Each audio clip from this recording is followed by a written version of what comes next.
안녕하세요. 환갑을 바라보고 있는 마음 많은 젊은 남자입니다.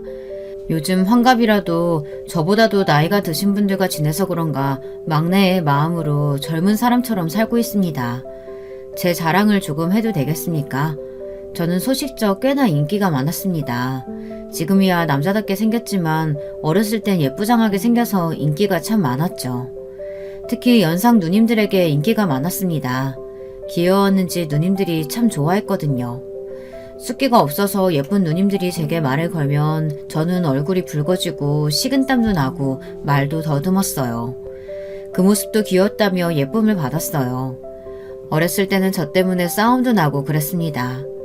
하지만 이것도 다 한때죠. 지금은 저의 전성기를 생각하며 술안주 추억을 되새기고 있습니다. 인기가 많아서 그런가 여자가 끊임없이 들어와서 저는 3번의 결혼을 했습니다.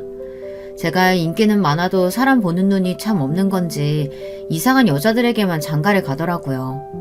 이런 사람이 끌리는 건가? 저는 성찰을 해보기도 했지만 그냥 제 팔자다 생각하고 이제는 이래저래 살고 있습니다. 제 이야기 한번 들어보시겠습니까? 첫 번째 결혼은 그냥 부모님이 정해주신 결혼이라 아무 감정 없이 결혼식을 올렸습니다. 저희 집안이 못 사는 편은 아니지만 그렇다고 그렇게 잘 사는 집안도 아닙니다. 하지만 잘 사는 집안에 장가를 갈 수 있게 됐어요. 할아버지 때는 잘 살았었는데 그때 집안끼리 결혼을 약속해서 잘 사는 집에 장가를 갈 수 있게 됐습니다. 상견례 때 처음으로 제 아내가 될 사람을 봤어요. 솔직히 말하면 충격이었습니다. 사람이 이렇게 생길 수가 있나 싶을 정도로 좀 못생겼었어요. 죄송합니다. 제가 워낙 외모를 따지는 편이라 이렇게 얘기할 수밖에 없네요. 귀엽다고 할 정도도 못됐습니다. 하지만 어쩌겠습니까? 부모님이 마련해주신 자리라 울며 겨자 먹기로 결혼을 했어요. 하지만 성격은 정말 착했습니다. 결혼 전엔 외모 때문에 관심이 가지 않아 이 여자 저 여자 다 만났었는데 결혼을 하니 양심이 찔려 바람은 못 피우겠더라고요. 그래서 제 아내만 볼 수밖에 없었습니다. 근데 점점 예뻐 보이는 게 아니겠습니까? 아내의 작은 눈이 반짝반짝 빛이 나고 낮은 코는 어찌나 귀여워 보이던지 아내가 손재주가 좋아 요리도 잘하는데 그래서 그런가 마음이 가면서 예뻐 보였습니다. 제가 첫 번째 아내를 좋아하는 게 아내한테도 느껴졌는지 소극적이었던 아내가 적극적으로 변하더군요. 저희는 신혼이 끝나갈 무렵 서로 사랑을 느끼고 아이를 가지게 됐습니다. 첫 번째 결혼은 그냥 부모님이 정해주신 결혼이라 아무 감정 없이 결혼식을 올렸습니다. 아이가 갓 돌이 지났을 때 아내는 점점 저를 사랑하지 않는다고 느꼈어요. 저는 너무 초조했습니다. 아이만 보고 저는 봐주질 않으니 미칠 지경이었죠. 일이 손에 잡히지 않았습니다. 계속 아내를 생각하느라 실수를 했고 결국 사장님이 하루 정도는 쉬라며 휴가를 주셨습니다. 제가 얼마나 아내를 생각하는지 아시겠죠. 말도 없이 저는 집에 갔고 근데 웬걸 제 눈을 의심했습니다. 아내는 웬 남자랑 함께 주방에서 껴안고 있었어요. 그것도 못생긴 남자랑요. 저는 아내를 불렀습니다. 그 못생긴 남자를 보고 웃고 있던 아내는 저를 보자 놀란 얼굴로 굳고 말았어요. 저는 그 표정을 보고 심장이 떨어지는 줄 알았습니다. 그 느낌 아시나요? 좋아하는 사람이 나보다 못난 사람을 좋아한다고 했을 때 느껴지는 자존감이 떨어지는 느낌 아십니까? 정말 처절했습니다. 아내는 놀라 잘못 본 것이라고 애써 웃더라고요. 그 못생긴 남자는 아내의 옆에 있었는데도 말이죠. 너무 어처구니가 없어서 웃음만 나왔습니다. 웃다가 아내 앞에서 울었습니다. 어떻게 그럴 수 있냐고 소리를 쳤어요. 그렇게 제 첫 번째 결혼 생활은 끝이 났습니다. 저는 아내가 다시 돌아올 생각만 있다면 다시 결혼 생활을 유지할 생각이었는데 아내는 더는 저를 사랑하지 않는다며 그 남자를 택했어요. 아이도 아내가 양육하기로 했고 저는 혼자가 되었습니다. 제 첫사랑과 첫 결혼은 그렇게 마무리가 되었어요. 그 남자는 미국에 살고 있어서 딸과 아내는 미국으로 이민을 간다고 하더군요. 그 뒤로 첫 번째 아내와 딸은 볼 수가 없었습니다. 그날 이후 저는 충격을 많이 받아서 저는 회사도 그만두고 집에서 찝거를 했습니다. 아내가 미안해서 그런지 낡은 아파트를 제게 줘서 저는 그 돈으로 먹고 살 수는 있었죠. 오히려 다행일까요? 건물주가 되었지만 기쁘지 않았습니다. 하지만 돈은 제게 기쁨을 주었죠. 시간이 지나면서 아무것도 안 해도 들어오는 돈으로 저는 술만 진탕 마셨습니다. 자주 가는 술집이 있었는데 거기서 제 두 번째 아내를 만나게 됐습니다. 두 번째 아내는 꽤나 예쁘게 생긴 연상이었어요. 한번 갔다 오긴 했지만 저도 갔다 온 놈이라 그런 건 신경이 쓰이지 않았습니다. 두 번째 아내와는 꽤나 오래 만났습니다. 결혼식은 올리지 않고 혼인신고만 했습니다. 부모님의 반대가 있어서 결혼식은 올리지 못하고 그냥 제가 홧김에 혼인신고를 했거든요. 하지만 정말 인생 신중하게 살아야 한다고 다시 한번 느꼈습니다. 3번 결혼을 했다고 했죠. 그럼 당연히 두 번째와도 좋지 않게 끝났겠지 않습니까? 두 번째 결혼은 생각보다 오래 갔지만 다른 이유로 헤어지게 됐습니다. 첫 번째 결혼 이후 한 번 되어서 그런지 두 번째 재혼 때는 마음을 다 내어주지는 않았습니다. 대신 아내가 저를 많이 좋아했어요. 처음에는 저도 많이 좋아했습니다. 술집에서 일해서 어디 엄한 놈이 아내에게 추파를 던지는 게 아닌가 걱정돼서 매일 가게에 가 술을 마실 수밖에 없었습니다. 저는 그 일을 그만두고 그냥 월세 받아먹으면 안 되겠냐고 말했지만 아내는 자기는 일을 해야 행복하다며 그만둘 생각이 없다고 했습니다. 어느 날 한 남자가 저에게 오더니 주먹을 휘두르는 게 아니겠습니까? 저는 힘없이 쓰러지고 말았습니다. 놀란 아내가 손님에게 가다 말고 저를 부르더라고요. 여보! 순간 둘 다 아내를 쳐다봤습니다. 그놈은 제 두 번째 아내의 전남편이었어요. 저와 굉장히 다르게 생겼었습니다. 쌍꺼풀이 없는 눈매에 남자다운 인상을 가진 아주 우락부락한 남자였어요. 근데 웃기지 않습니까? 이제 자기 부인도 아닌데 돌아보는 게 어이가 없지 않나요? 저는 바로 반격을 했어요. 하지만 제 체격에는 불가능했습니다. 너무나도 쉽게 제압을 당했고 아내 복귀 부끄러울 정도로 한 번 더 세게 맞고 쓰러지게 됐어요. 저는 맞는 게 너무 억울했지만 상대가 되지 않으니 어쩔 수가 없었습니다. 말로 싸워야죠. 대체 무슨 이유를 때리십니까? 아이고 나 맞자고요. 싸우기는 무슨, 저는 덜덜 떨며 물어봤습니다. 이놈이냐? 네? 그게 무슨 소리예요? 니놈이 내 마누라 꼬셨냐고? 그놈은 저에게 아내를 꼬셨다고 하지 뭡니까? 서로 좋아해서 만나다 결혼을 한 건데 저는 그게 무슨 소리냐고 물었어요. 이 사람이 미쳤다고 생각했는데 정신 나간 건 제 두 번째 아내였습니다. 아내는 저와 만날 때 그놈과 결혼 생활을 하고 있었던 겁니다. 저는 당연히 몰랐고요. 저한테는 이혼을 했다고 해서 저희 집에 평일에 같이 살았거든요. 주말에는 자기 집에 간다고 하고 갔는데 알고 보니 주말 부부여서 아내는 본집에 들어갔던 거였습니다. 순간 머리가 띵해졌어요. 아내는 전 남편에게 사랑하는 사람이 생겨서 그만 놓아달라고 했고 전 남편은 지금 제 아내를 너무 사랑하지만 자기가 많이 사랑을 못 줄 것 같아 이혼을 받아들였대요. 하지만 막상 저를 보니 화가 나서 때렸다고 했습니다. 저는 아내에게 큰 배신감을 느꼈지만 결국엔 저를 좋아해서 그렇게 했다고 하니 이해할 수밖에 없었어요. 그 이후 저희는 앉아서 술을 마시게 됐습니다. 아내가 좋아하는 게 무엇인지, 어릴 때 좋아하는 취향이 무엇인지 저에게 다 말해줬죠. 전 남편은 제 아내를 끔찍히 사랑하고 있더라고요. 그걸 듣고 있는 제 자신 스스로도 웃겼습니다. 드라마에 나올 법한 이야기 아닌가요? 현 남편 앞에서 아직도 좋아한다고 말하는 전 남편이 어디 있겠습니까? 웃기게도 저는 그걸 다 들어주고 형님 동생으로 지내기로 했습니다. 제게 아내를 잘 챙겨달라고 말을 하고 종종 말동무나 되자고 말을 하더군요. 이야기를 몇 번 나누다 보니 좋은 사람인 것 같다는 생각이 들어 흔쾌히 수락했습니다. 아내는 제 눈치를 보더라고요. 괜찮아, 다 이해해. 내가 좋아서 그랬던 거지? 그 사건으로 아내가 저를 얼마나 좋아하는지 알게 됐습니다. 근데 사람 마음이라는 게 참 간사한 것 같습니다. 아내가 저를 많이 좋아한다는 걸 알자마자 조금 멀어지고 싶더라고요. 하지만 두 번째 결혼마저 실패를 해버리면 제 인생이 끝날 것 같아 아내를 사랑하기로 노력했습니다. 근데 그게 마음대로 된답니까? 그렇게 마음대로 됐으면 모든 사람이 노력해서 이혼도 안 했겠죠. 저는 마음이 점점 뜨기 시작하더라고요.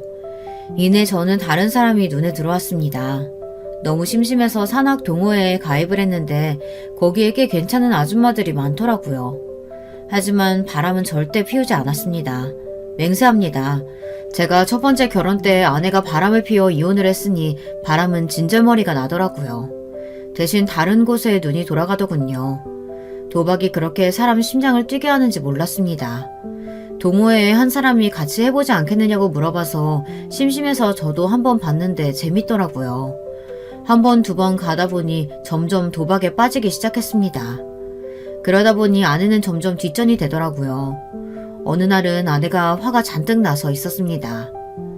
여보, 왜 그래? 무슨 안 좋은 일 있어? 안 좋은 일? 지금 당신이 요즘 나한테 얼마나 서운하게 한지 알아? 내가? 아니, 요즘 뭐 한 것도 없는데. 그게 문제야, 그게. 왜 요즘에 뭐 아무것도 없어? 나 이제 사랑 안 해? 아내는 저에게 섭섭했던 것들을 말하기 시작했습니다. 아내의 이야기를 들어주느라 시간 가는 줄을 몰랐습니다. 하지만 계속 듣다 보니 점점 지쳐갔습니다. 힘들어? 나는 얼마나 힘들겠어. 당신 보고 이혼했는데 이러는 게 어딨냐고. 제가 이혼을 하라고 한 것도 아니고 저는 아내가 이혼을 했다고 생각해서 서로 만났는데 그게 제 잘못입니까? 따지고 보면 제가 피해자 아닐까요? 뭐? 내가 이혼하라고 했어? 나는 당신이 이혼했다고 해서 만난 거지. 만약 결혼 생활하고 있다고 했으면 만나지 않았을 거야.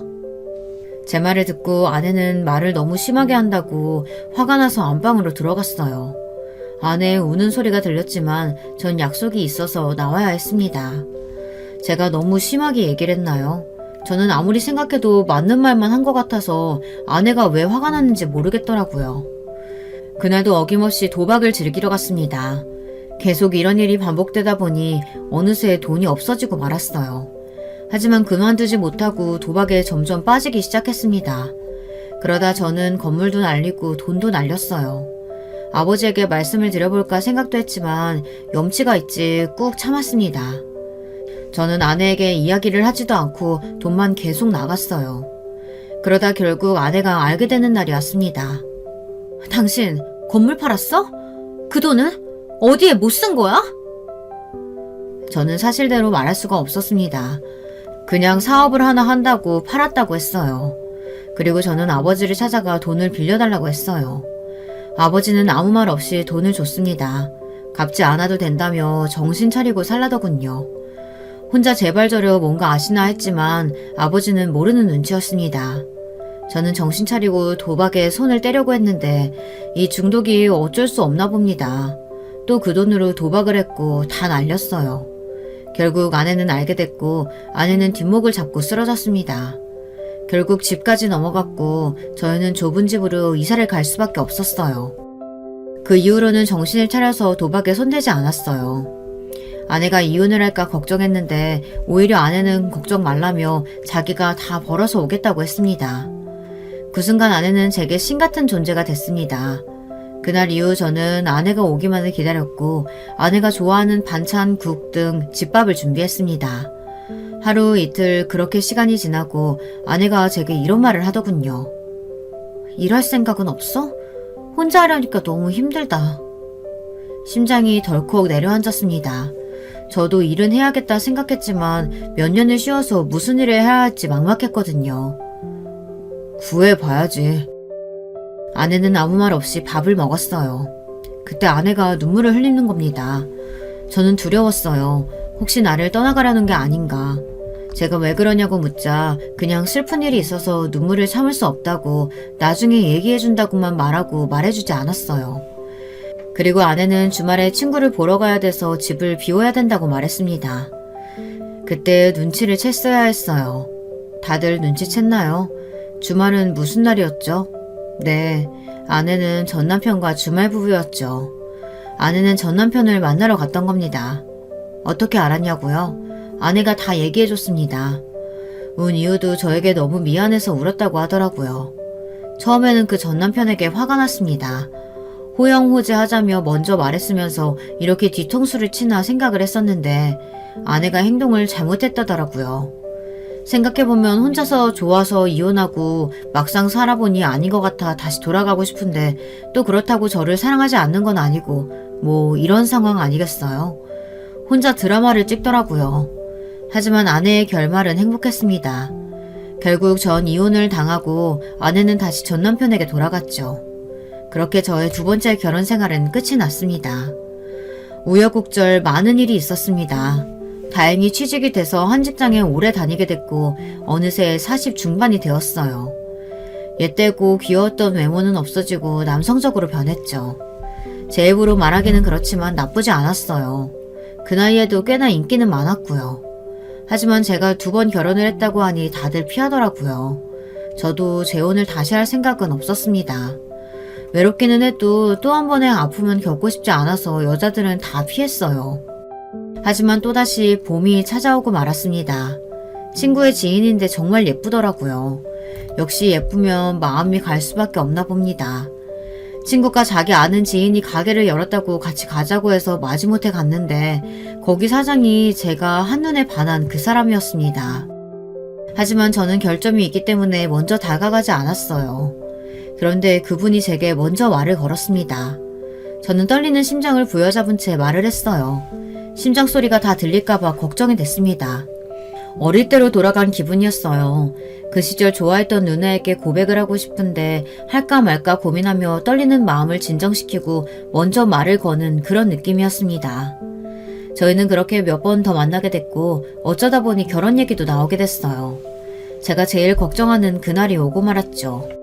제 모든 치부를 말하는 날이 오게 되었습니다. 다행히 제 얘기를 듣고도 아무렇지 않다고 오히려 저를 안으면서 고생 많았다고 말하더라고요. 저는 이 여자가 저의 마지막 여자가 되어줄 거라고 확신해 프로포즈를 했습니다. 세 번째 아내는 일찍이 부모님을 여의고 남은 가족도 없었죠. 저희 부모님에게만 허락을 받으면 됐습니다. 다행히 아버지는 제 아내를 마음에 들어 했고 어머니는 아버지가 좋다고 하니 결혼을 하라고 했어요. 저는 마지막 결혼이다 생각하고 앞으로 가정적인 남자가 되어야겠다고 다짐을 했습니다. 남들이 부러워하는 가족이 되는 게 제 꿈이 되었어요. 신혼을 즐기다 1년 뒤 저희는 아이를 가지게 됐습니다. 이 결혼 생활은 성공적이라는 생각을 했죠. 그런데 저희 어머니와 아내의 사이가 좋지 않다는 걸 깨달았어요. 어머니는 계속 아내의 욕을 했고 아내는 욕은 하지 않았지만 불만 가득한 말로 제게 잔소리를 했습니다. 여보, 어머니 정말 너무하신 거 아니에요? 아니 계속 나만 시켜. 동서만 임신했어? 나도 임신했는데 동서는 배가 더 부르다고 쉬라고 하고 나는 아직 배 안 불렀다고 나한테만 일 시키고 이러면 뭐해요. 매일 한숨 쉬면서 그러면 안 된다고 장소리 하는데 당신이 좀 말려봐요. 저는 아내의 말을 듣고 어머니에게 조심스럽게 말을 꺼냈습니다. 어머니, 제 처가 임신 중이라 일하는 건 좀 힘들 것 같은데 제가 대신할게요. 처음에는 한 소리 하려다 아내에게 괜히 불똥이 튈까봐 제가 대신한다고 했습니다. 아내를 많이 생각하지 않았나요? 저는 제 말에 스스로 만족하며 참 좋은 남편 역할을 했다고 생각하는데 어떤가요? 하지만 어머니는 남자는 집안일이 아니라 바깥일을 해야 한다며 알아서 생각하면서 시킨다고 말하더라고요. 어머니, 왜 그렇게 싫어하세요? 결혼은 허락하셨잖아요. 내가 너 처음에 이혼당하고 점집 찾아가서 물어봤더니 너는 결혼할 팔자가 아니래. 결혼해도 여자 보는 눈이 없어서 다 이혼당한다고. 그러니 내가 지금 좋아할 수가 있겠니? 아이, 우리 어머니 왜 또 그런 이상한 소리 듣고 오셨어. 이번에는 다를 거예요. 좀 예쁘게 봐주세요. 그럼 왜 결혼을 허락하셨어요? 너희 아버지가 좋다고 하니 나도 좋다고 했지. 그 고집 어디 가니? 내가 뭐 한 소리 해봤자 무시하는데 내가 무슨 힘이 있다고. 그러지 마시고 그런 말 그냥 흘러들으시고 며느리 좀 예뻐해 주세요. 괜히 어머니 때문에 저 또 이혼당하는 거 아니에요? 어머니는 제 말을 듣고 놀라 그럴 수 있겠다며 앞으로 잘해줘야겠다고 했어요. 어머니가 귀가 얇으셔서 다행이라 생각했습니다.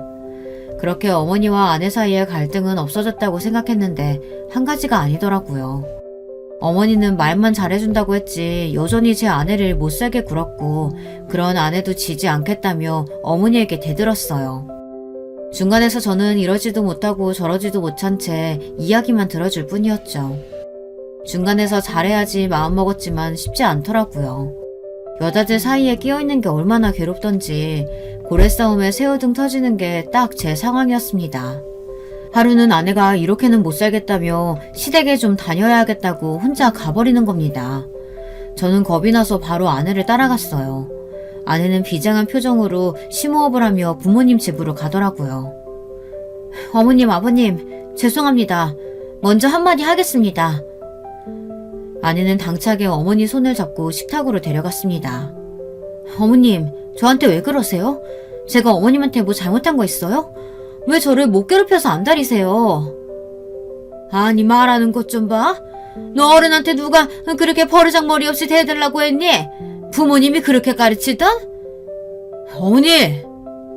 둘 사이에 저는 무서웠습니다. 둘 다 장난이 아니었거든요. 아버지는 힘이 없으신지 누워서 듣고만 있었습니다. 죄송합니다. 부모님이 일찍 돌아가셔서 배우지 못했나 봐요. 아내의 말에 저는 한숨만 나왔습니다. 조금만 숙이고 들어가면 될 텐데 그게 뭐가 어렵다고 그렇게까지 대드는지 이해할 수가 없었죠. 다들 제 아내가 이해가 가나요? 저 이제 여기 안 올 거예요. 저도 힘들어요. 동서랑 똑같이 대해주시던지 아니면 저 찾지 마세요. 어머니와 아내는 사이가 틀어졌어요. 가운데에서 잘 풀어보려고 노력을 했지만 잘 되지 않았습니다. 하지만 다행히 몇 달 뒤 아내가 어머니께 사과를 했고 어머니도 심했다고 생각하셨는지 아내에게 사과를 하셨죠. 하지만 여전히 어머니는 아내를 못마땅하게 봤습니다. 아내 앞에서는 그러지 않았지만 제 앞에 있으면 아내 욕을 했어요. 봐라, 저렇게 성격이 세니까 이혼을 당할 수도 있는 거지. 너 항상 조심해라. 어머니는 아직도 그 말을 믿으셨어요. 하지만 아내가 아들을 낳자마자 어머니는 바로 달라지셨어요.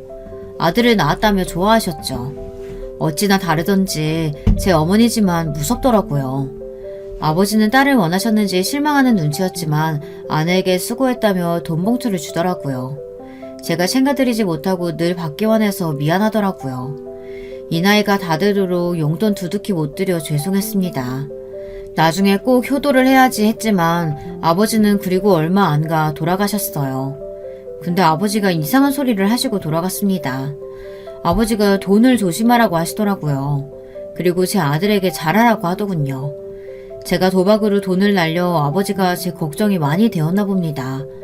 돌아가시기 전까지 그런 말을 하는 걸 보면 제가 아버지께 참 못난 짓만 한 것 같다는 생각이 들었습니다. 아이고, 이것 봐라. 눈 똑바로 뜨면서 대드는 게 잡아먹겠다, 잡아먹겠어. 아버지가 돌아가셔서 힘들었지만 제겐 새로운 가족이 생겼으니 정신 차리고 열심히 일해야 했어요. 어렸을 때 철없었을 때 했던 행동들을 떠올리며 반성하고 착실하게 살았습니다. 아내와도 잘 지냈어요. 어머니도 그런 모습을 보고 이혼할 일 없다고 생각하셨는지 아내에게 예전보다는 더 잘 대해주는 것 같았습니다. 그렇게 저의 결혼 생활은 행복했습니다. 행복하게 끝이 난다면 얼마나 좋겠습니까? 고생 시작은 지금부터였어요. 저는 제가 잘하면 아무 문제 없을 거라고 생각했습니다. 하지만 2번 한 결혼 때문인지 이혼할까봐 두려워서인지 아내 주변에 남자가 보이면 그렇게 의심을 했습니다. 하루는 회사 회식을 아내 가게에서 한 날이 있었는데요. 저희 회사에 꽤나 깔끔하게 생긴 사람이 있는데 그 사람이 저희 아내를 힐끔 쳐다보는 겁니다. 아내는 아무것도 모르는 눈치였어요. 저는 신경이 쓰여 계속 그쪽이 신경에 갔고 아내에게 제가 다 할 테니 들어가 있으라고 말했어요. 하지만 아내는 회사 사람이니 잘 보여서 나쁠 거 없다며 손님에게 그런 민폐를 끼칠 수 없다고 계속 서빙을 하는 겁니다. 저는 불안해서 계속 술을 마셨습니다. 계속 마시다 보니 취하게 됐어요. 저는 술에 취해 집에 들어가 괜히 아내에게 한 소리를 했습니다. 당신은 왜 이렇게 끼를 부리고 다녀? 해서는 안 된 말을 하고 말았죠. 아내는 어이없다는 듯이 제게 다시 물었습니다. 무슨 소리야? 끼를 부린다니. 또 뭐라고 하려고? 왜? 어머니가 그렇게 말씀하셔? 어머니 이제 나 좋게 보시는 줄 알았는데 아닌가 보네. 근데 갑자기 어머니 얘기가 나오더라고요. 거기서 어머니 얘기가 왜 나와? 그럼 뭐 때문에 끼 부린다는 건데? 아니 당신이 아까 끼 부렸잖아. 왜? 나보다 그 남자가 더 어려 보여서 바람이라도 피워보려고? 뭐? 지금 바람이라고 했어? 내가 그런 거 할 사람으로 보여? 됐어, 비켜. 저는 순간 실수를 했다고 생각했어요. 그 말을 듣고 화가 나서 이혼하는 게 아닌가 걱정을 했습니다. 잘못했어, 미안해. 전 부인들이 어떻게 날 떠났는지 알잖아. 불안해서 그랬어. 아내는 다음부터 말도 안 되는 얘기 꺼내면 집을 나가겠다고 했어요. 그래서 저는 참아야 했습니다. 하지만 참으면 참을수록 불안은 더 커져갔습니다. 그런데 언젠가부터 아내가 매일 바쁘다고 어디론가 가는 게 아니겠습니까? 보아하니 남자를 만나러 가는 건 복장은 아닌 것 같아서 말은 안 했지만 매일 늦게 나가서 늦게 들어왔어요. 한 번 더 의심을 한다면 아내에게 이혼을 당할까 가만히 있었습니다. 저 참 바보 같지 않나요? 이혼 당하는 게 왜 이렇게 무서운지. 두 번의 이혼으로 저는 제 삶이 실패했다고 생각해서 그런가 이번만큼은 이혼당하기 싫었어요. 그냥 이혼이라는 단어 자체와 멀어지고 싶었습니다. 하지만 계속 불안함이 저를 덮쳤습니다. 결국 저는 참지 못하고 아내에게 물어봤어요. 요즘 어디가? 왜 이렇게 늦게 다녀? 가게는? 왜? 또 나 의심해? 말했잖아. 친구가 아파서 간호하러 간다고. 누구 친구? 친구만 얘기하고 말을 안 하니까 그렇지. 당신이 모르는 친구야. 왜 자꾸 꼬치꼬치 캐물어? 내가 남자 만날까봐? 내가 말했지. 한 번만 더 그러면 집 나가겠다고. 아내가 그렇게 말하니 별 수가 없었어요. 아내는 제가 이혼에 약하다는 걸 알고 집을 나가겠다, 이러면 같이 못 산다, 숨이 막힌다, 따로 살아야 마음이 편하겠냐 등 불리하면 이혼 이야기를 하더라고요. 이건 정말 못되지 않았나요? 하지만 어쩌겠습니까? 사랑은이 참아야겠고 이혼은 절대 안 되니 아내가 그렇다면 믿어야겠죠. 하지만 늘 불안하게 살다 보니 참지 못하는 순간이 있었습니다. 어느 날 아내가 웬 남자와 통화하는 걸 들었어요. 자세히는 못 들었는데 어디서 만나자고 말을 하는 것 같았습니다. 저는 순간 꼭지가 돌아 못 참고 아내에게 소리쳤습니다. 누구야? 왜 남자랑 통화해? 당신 미쳤어? 경비원 씨랑 통화했다 왜? 전화해봐 다시? 말했지? 한 번만 더 그러면 나 집 나갈 거라고. 순간 제가 너무 나섰다고 생각했어요. 그리고 아내는 화가 나서 짐을 챙겨 밖으로 나가더라고요. 저는 얼른 아내를 붙잡았습니다. 아내에게 미안하다고 사과를 했어요. 하지만 아내는 제 말을 듣지 않고 그대로 어디론가 사라졌습니다. 아내는 며칠을 돌아오지 않았어요. 어머니가 아들을 봐주시는데 그래서 아내가 집을 나갔다는 사실을 알게 됐어요. 첫날이야 그냥 일이 있어서 못 들어온다고 거짓말을 했는데 그 기간이 길어지니 거짓말을 못 하겠더라고요. 어머니는 그럴 줄 알았다며 무당말이 맞다고 하시는 겁니다. 어머니 이혼한 거 아니고 제가 잘못해서 나간 거예요. 진정하시고 나중에 집에 들어오겠죠. 그만 화 푸세요. 네 그건 그럴 줄 알았다. 지 성질 못 이겨서 집 나갈 줄 알았어. 사이 좋았던 관계가 아내가 집을 나감으로써 다시 사이가 악화됐습니다. 아내가 집을 나간 것도 힘든데 어머니까지 그러니 더 힘들었어요. 아내는 2주 동안 집에 들어오지 않았습니다. 기간이 점점 길어지니 초조했던 마음이 불안으로 바뀌고 불안하다가 포기를 해버리고 그러다 화가 나기 시작했습니다. 엄마라면 아이가 보고 싶어서 와야 하는 거 아닌가요? 이혼이고 자시고 저는 아이를 위해서라면 이러면 안 된다고 생각해 아내를 찾아다녔습니다. 하지만 아내의 지인 중 아내의 행방을 아는 사람은 한 명도 없었습니다. 혹시 몰라 경비원에게도 물어봤는데 당연히 모른다고 했어요. 그러니 사람이 어디서 뭘 하는지 사고가 났는지 경찰에 신고를 해야 할지 별의별 생각이 다 들더라고요. 그냥 살아 돌아오면 좋겠다는 생각을 했습니다. 그리고 며칠 뒤 아내가 돌아왔어요. 아내는 어디서 잘 먹고 잘 살았는지 아주 행복한 표정으로 돌아오더라고요. 화도 나지 않았습니다. 그냥 집에 왔다는 사실에 감사했어요. 어디 갔었어? 걱정했잖아. 가게도 직원들한테 맡기고 가고 행방을 아는 사람은 없고 당신 진짜 걱정시킬 거야? 미안. 친구랑 여행 갔었어. 돌아와줘서 고맙다고 제가 말을 했어요. 평소 같으면 아내는 진짜 미안하다고 사과를 했을 텐데 제가 잘못해서 그런가 별 생각을 하지 않고 방으로 들어가더라고요. 그런데 좀 이상했어요. 2주 동안 아들을 보지도 않았는데 아들을 찾지 않더라고요. 피곤해서 그런가 보다 하고 저는 오랜만에 온 아내를 위해 사과를 할 겸 밥을 차렸습니다. 하지만 아내는 가게로 나가봐야 한다며 밥을 보지도 않고 나갔어요. 조금 이상하지 않나요? 가정적이던 사람이 어느 순간 아무것도 신경 쓰지 않으니 바람이 난 건 아닐까 생각이 들었어요. 만약 여러분이 저라면 어떨 것 같으세요? 의심이 되지 않나요? 저는 바로 아내 뒤를 쫓았어요. 그런데 정말로 가게에 가서 일을 하는 게 아니겠어요? 괜히 의심이 냈나 싶었지만 그거 하나로 바람 피우는 거 아니라고 단정짓기는 어려웠습니다. 저는 의심만 쌓여갔고 불안한 이 결혼 생활은 계속됐어요. 그러던 어느 날 주말이라 아들과 공원 산책을 하러 나갔는데 이웃들이 저를 보고 수근수근 거리기 시작했어요. 처음엔 그냥 우연이겠지 생각했는데 저를 보고 수근거리는 게 맞더라고요. 하루는 못 참고 그 사람들에게 물었습니다. 왜 자꾸 저 보면서 수근거리는 겁니까? 아무것도 아니에요. 그쪽 얘기하는 거 아닌데요? 그러자 다른 아줌마가 제게 물었습니다. 왜? 한번 물어보자. 그 이혼 2번 하고 저기 고깃집 사장이랑 재혼한 거 맞나? 제가 이혼 2번 한 건 어떻게 아시는지 제가 이혼했냐고 물어보더라고요. 아니, 어떻게 아시는 거예요? 제가 말하고 다닌 적도 없는데 누구한테 들었어요? 아니, 나는 뭐 여기저기 동네 아줌마들한테 들었지. 이 사실을 아는 사람은 전부인과 저 아내, 제 가족들인데 어머니와 절대 그런 얘기를 한 적이 없을 거고 아내밖에 말할 사람이 없는데 아내가 어디 가서 이런 얘기를 할 사람이 아니라는 생각이 들어 다시 물었습니다. 대답은 똑같았어요. 하지만 어떤 아줌마인지 알아냈어요. 저는 그 집으로 찾아가 물어봤습니다. 그 아줌마는 또 다른 아줌마에게 들었다고 했습니다. 아줌마들의 소문이 어찌나 빨리 퍼지던지 소문의 근원지를 찾기란 서울 가서 김서방 찾기였습니다. 결국에는 소문이 어머니 귀에 들어갔어요. 어머니는 그 소문을 말한 사람 머리채를 잡으며 소란을 피우셨고 결국에는 누가 말았는지 알게 됐습니다. 경비원이 저에 대해 말하고 다녔던 겁니다.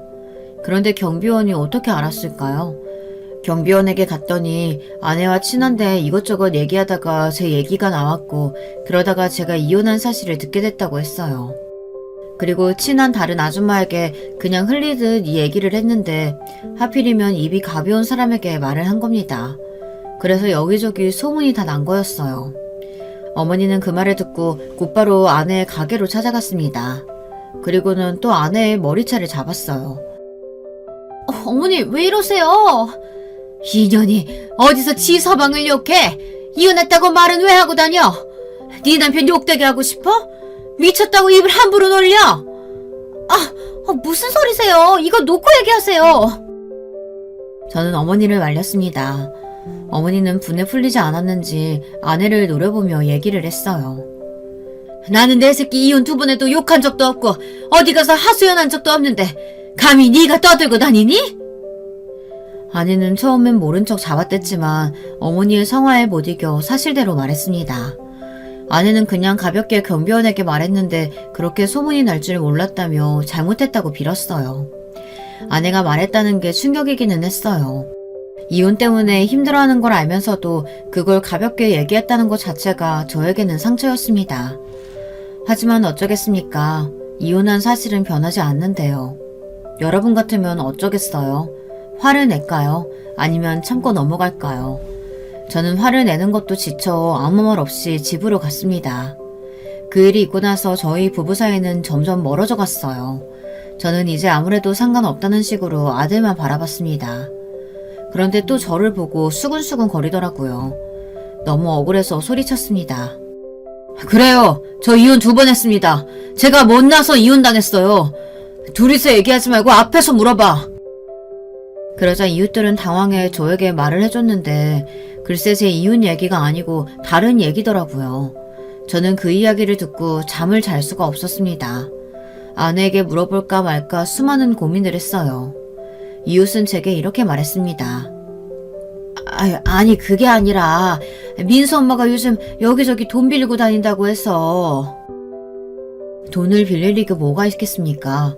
저한테 얘기도 안 하고 돈 쓸 일이 뭐가 있을까요? 요즘 아내가 통화도 자주 하고 집에 와도 피곤하다고 자고 저와 얘기도 잘 안 하는 이유가 돈과 관련이 되어 있을까? 저는 확신하고 싶지 않았습니다. 아내가 바람을 피우다니 젊은 남자일까요? 그래서 돈이 필요해서 여기저기 빌리고 다닐까요? 제 인생은 참 서글퍼지더라고요. 하지만 이번에는 진실을 알기 싫어 그냥 넘어가기로 했습니다.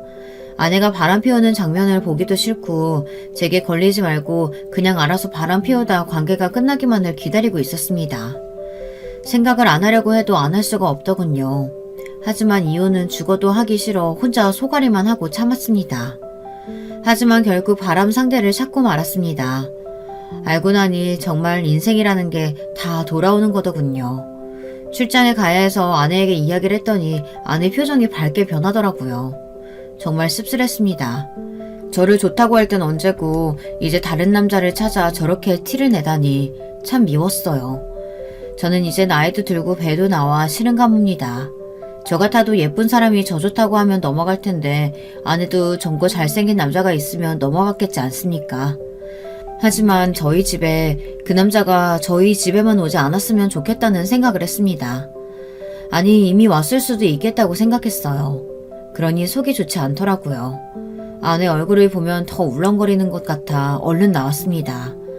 출장에 다녀온 후 경비원이 제게 말하더라고요. 경비원은 그 소문 때문에 미안했던지 제게 이런저런 이야기를 하며 소소하게 얘기를 나누다 결국 친해졌는데 경비원이 한숨을 쉬며 얘기를 하는 겁니다. 아이고, 내가 불쌍해서 말해주는 거야. 경비는 제게 109동 503호로 가보라고 해서 저는 심장이 터질 만큼 뛰어갔어요. 문 앞에 다다랐을 때는 겁이 나서 그냥 돌아갈까 생각을 했습니다. 저희 아파트에 사는 줄은 꿈에도 몰랐어요. 뭔가 더 배신감이 들더라고요. 그럼 분명 저희 부부에 관해서도 알 텐데 그런 사람과 바람이 났는지, 그리고 그걸 눈치 못 챈 저도 참 한심했습니다. 그 집 초인종을 누르고 어떤 남자가 문을 열어주더라고요. 근데 그 광경을 보고 소스라치게 놀랄 수밖에 없었습니다. 3명의 남자와 아내가 같이 있더라고요. 처음에는 그 아무것도 보이지 않았습니다. 아니 1명도 아니고 3명이 말이 됩니까? 정말 충격적이었어요. 손이 덜덜 떨리면서 그 남자에게 주먹을 휘둘렀습니다. 주변 사람은 놀라 저를 말렸고 아내는 저를 보고 굳어 있었어요. 정신을 차리고 돌아보니 굉장히 익숙한 풍경이 보이더군요. 그래서 그제야 아내의 바람 상대를 찾았어요. 아내는 3명의 남자와 도박을 벌이고 있었습니다. 아내의 바람 상대는 도박이었어요. 그래서 여기저기 돈을 빌리고 다녔고 심지어 가게도 팔아 그 돈으로 도박을 했다고 했습니다. 저의 예전 모습이 보였어요. 그때 두 번째 아내의 심경을 이해할 수 있게 됐습니다. 저는 아무 말 없이 집으로 돌아왔어요. 아내는 제 뒤를 따라와 무릎을 꿇고 잘못됐다고 빌었습니다. 너무 괘씸했습니다. 유흥에 빠져 가정은 나몰라라 하고 저는 바람인지 아닌지 전전긍긍하며 힘들어하는데 상의도 없이 가게도 팔고, 하지만 욕을 할 수가 없었어요. 다 제가 했던 일이니까요. 아내를 볼 자신이 없었어요. 과거의 저를 보는 것 같아 괴로웠습니다. 그래서 당분간 떨어져 지내기로 했어요.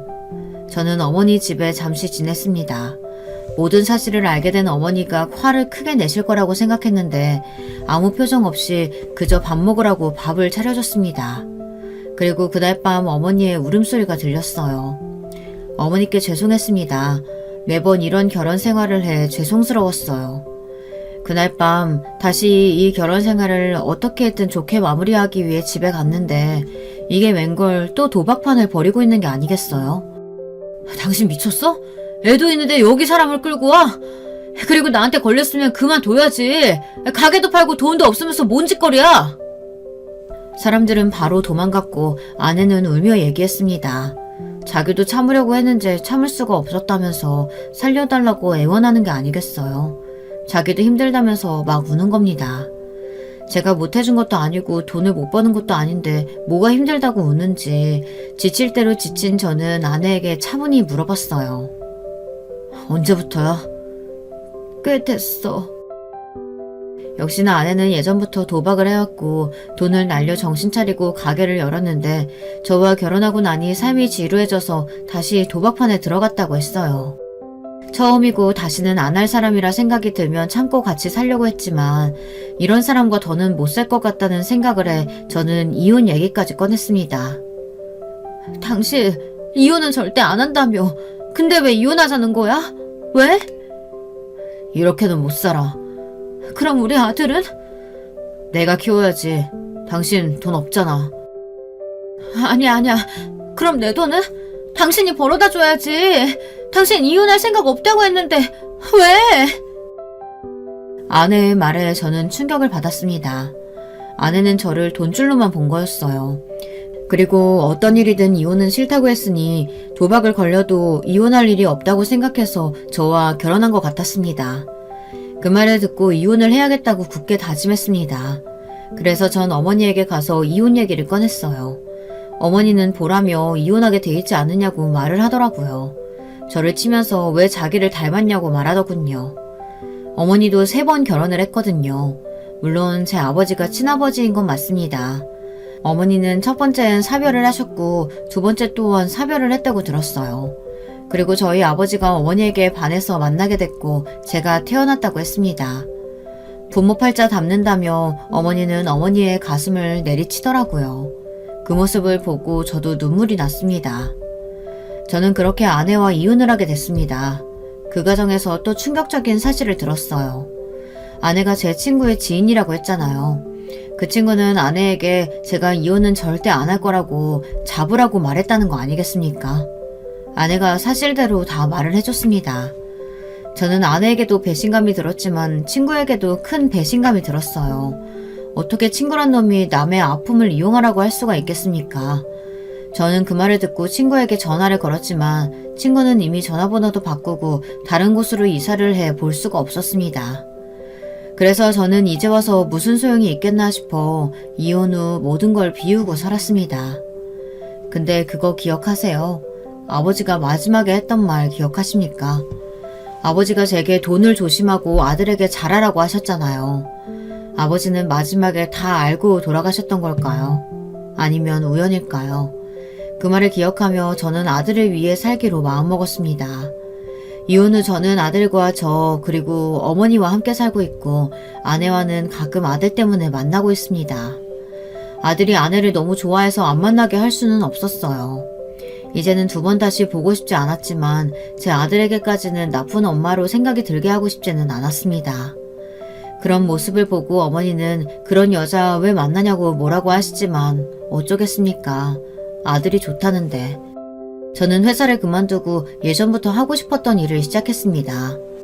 뜬금없겠지만 요리를 못하는 편이 아니라 제가 반찬국 같은 음식을 만드는 걸 좋아해서 반찬 가게를 열고 싶었는데 우연찮게 기회가 와서 반찬 가게를 열게 됐습니다. 직원도 몇 명 있고 장사가 좀 잘 돼서 여유롭게 살 정도가 되었습니다. 환갑이 다 돼가니 인생이 피는지 장사가 아주 잘 되더라고요. 제 인생 참 기구하지 않습니까? 3번째 이혼으로 끝이 났지만 몇 번의 결혼 생활 덕에 인간이 되었고 아들을 만나 정신을 차렸으니 이제 이것이 제 팔자라고 생각하고 하루하루 열심히 살고 있습니다. 그리고 혹시 마지막으로 자랑하고 끝내도 될까요? 첫 시작과 마찬가지로 자랑으로 끝내고 싶네요. 저희 아들 이야기입니다. 저희 아들이 저를 닮아 아주 잘생겼어요. 지 엄마도 예쁘장하게 생겨서 사내 자식이 꼭 여자아이처럼 곱게 생겼습니다. 그리고 제 머리를 닮아 그런가 공부도 꽤나 하는 편이라 선생님에게 칭찬도 받고 상도 많이 받아오더라고요. 여자아이들에게도 인기가 많은지 선물도 좀 받아오고요. 마지막으로 아들 자랑을 좀 해보고 싶었습니다. 그럼 여기서 이야기를 마무리하겠습니다. 모두들 삶이 힘들다고 느낄 때 지치지 마시고 하루하루를 열심히 살아봅시다. 제 이야기 들어주셔서 감사합니다. 행복을 기원합니다. 여러분, 2번째 사연 시작하기 전에 좋아요, 구독 꼭 눌러주실 거죠? 그럼 2번째 사연 바로 시작합니다. 우리는 살면서 한 번쯤은 타인에게 반드시 상처를 입히게 되어 있다죠. 그것을 피해갈 순 없다지만 주의해야 할 것은 그 상처를 너무 깊이 입히지 않도록 스스로를 조절해가며 살아야 한다는 거예요. 제가 인터넷 커뮤나 유튜브 구경하는 것에 맛이 들렸는데요. 특히 가족 이야기라고 한다면 거의 기상천외한 시댁 사연이 주로 눈에 들어오더라고요. 저희 시어머니 같으신 분은 또 없나 이런 생각을 하면서 괜히 시댁 사연을 뒤적거려 본 적도 있었네요. 그러다가 이번에는 아예 제가 직접 사연을 써보기로 했어요. 저는 남들보다는 살짝 이른 나이에 남편을 만나 결혼을 했습니다. 1년 이상 연애하다가 24살 늦봄에 결혼했으니 현 세태에 비하자면 제가 이르게 결혼한 편이었죠. 제 친정집이 원래는 그럭저럭 잘 살았다가 저 중학교 1학년 막바지 때 집이 폭삭 망했어요. 아버지께서 투자 사기를 당하셨었거든요. 그때 엄마께서는 자식들 보는 앞에서 이럴 거면 왜 사냐, 차라리 다 같이 죽자는 등 정말 비관적인 말씀을 많이 하셨었네요. 그해 연말만큼 쓸쓸하고 추운 겨울은 없었던 것 같아요. 돈이 행복의 전부는 아니라는 말이 있다지만 대부분의 행복은 돈과 어떤 식으로든 연결되어 있다는 것 같다는 게 제 생각입니다. 돈이 없어지니까 가정이 박살났어요. 저보다 2살 위인 오빠는 당장 고등학교에 진학해서 어떻게 지낼 것인지 걱정부터 했었고요. 내가 거지 새끼인 거 들통나는 순간 왕따는 기본으로 당하겠지. 고등학교에 올라가자마자 숨만 쉬면서 나대지 말고 그렇게 살아야겠다. 자기 중학교 졸업을 앞두고 오빠가 씁쓸하게 했던 말이 기억나네요. 원래 오빠는 당차다 못해 오만한 성격이었고 으스대는 걸 좋아하는 편이었어요. 집안의 장남이고 하나뿐인 아들이다 보니까 부모님께서 추켜 세워주는 것도 있었으니까요. 하지만 집이 폭삭 망해버리고 나서 사람이 바뀌었죠. 간단히 말하자면 좀 어두워졌어요. 긍정적인 말은 거의 안 하게 됐죠. 저한텐 1살 어린 연년생 동생이 있는데 얘가 성격이 정말 드세고 못됐습니다. 제 친동생한테 못됐다는 말을 쓰자니 다 큰 어른으로서 민망하기도 하지만 사실이 그런 것을요. 막내라서 예쁨만 받았기 때문에 그렇게 컸다기보단 타고난 성정 자체가 워낙 시건방지고 겁도 없었던 것 같아요.